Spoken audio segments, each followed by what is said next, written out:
আমি আজকে একাত্মতা ঘোষণা করছি এই কারণে, আমি আমার সন্তানের হত্যার বিচার চাই। আমি বিচার চাই, আমি বিচার চাই।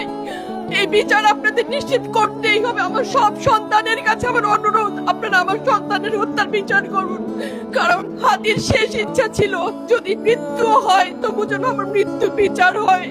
আমি এই বিচার চাই। ইনসাফের বাংলাদেশ চাইলে যদি মৃত্যুবরণ করতে হয়, আর কত রক্ত দেবে আমাদের সন্তানেরা? আর সহ্য করার ক্ষমতা আমাদের নাই। আমাদের সন্তানদের বাঁচতে দিন। ইনসাফের বাংলাদেশ গায়েব হোক। আমরা আর সহ্য করতে পারি না। প্রশাসনের কাছে, সবার কাছে একটাই মাত্র অনুরোধ, আমাদের বাচ্চাদের বাঁচতে দিন, আমাদের ইনসাফের বাংলাদেশ দিন। কথা বলার শক্তি আমার নাই, আমার চোখ ভরে আসছে। আমি সহ্য করার শক্তি আমাদের নাই। আমাদের বাচ্চাদের বাঁচতে দিন। প্রশাসন সজাগ হবে কবে? আর কত মৃত্যু আমার বাচ্চাদের দেখতে হবে?